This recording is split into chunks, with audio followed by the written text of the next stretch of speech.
Hi guys, మన earth మీద humans ancient civilisations కంటే ముందు డైనోసార్స్ కూడా ఉండేవి. ఇవి ఆల్మోస్ట్ 160 మిలియన్ ఇయర్స్ ఉండే మన అర్త్ మీద. అవి ఎట్లా ఎక్స్టెంట్ అయినాయో మీకు చెప్తా వినండి. 1824లో విలియం బక్లాండ్కి ఒక ఫాజిల్ దొరుకుతుంది. దానికి ఏం పేరు పెడతారంటే మెగలోసారస్ అని చెప్పేసి పెట్టి దాని మీద రీసెర్చ్లు చేయడం స్టార్ట్ చేస్తారు. కొన్ని ఇయర్స్ తర్వాత 1842లో రిచర్డ్ ఓవెన్ అని చెప్పేసి ఇంగ్లాండ్ అతనితను తనకి ఇంకొక ఫాజిల్ దొరుకుతుంది. దానికే డైనోసారస్ అని చెప్పేసి పేరు పెడతారు. ఈ ఫాజిల్స్ని వాళ్ళు రీసెర్చ్ చేస్తుంటే వాళ్ళకి దాంట్లో ఒక ఫెదర్ కనిపిస్తుంది అనమాట. సో ఎగురుతుండేవి అని చెప్పి వాళ్ళు అజ్యూమ్ చేసుకున్నారు. అండ్ మెలానిన్ అని చెప్పి ఒక పిగ్మెంట్ కనిపిస్తుంది, కలర్కి సంబంధించింది.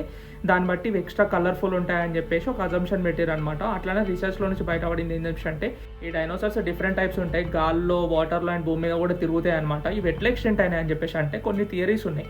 ఫస్ట్ థియరీ ఏంటని చెప్పేసి అంటే ఒక ఆస్ట్రాయిడ్ వచ్చి అర్త్ను గుద్దుకొని అందులో ఉండే స్పీసీస్ అన్ని చనిపోతాయి. ఆల్మోస్ట్ అర్త్ క్వేక్, సునామీలు వచ్చి చెట్లు కూడా గ్రో అవ్వని స్టేజ్కి వెళ్ళిపోతుంది అర్త్. దాని వల్లనే డైనోసార్స్ కూడా ఎక్స్టెంట్ అయిపోయినాయి అని చెప్పేసి ఒక థియరీ చెప్తుంది.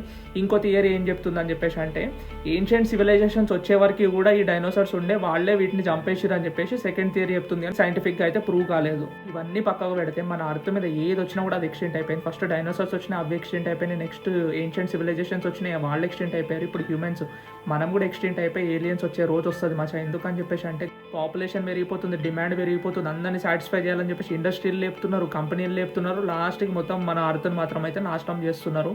ఇట్లానే పోయిందని చెప్పేసి అంటే పెద్ద డిసాస్టర్లు అయితే రాకుండా ఉండవు మచ్చా. మన అర్త్ని మనమే కాపాడుకోవాలి.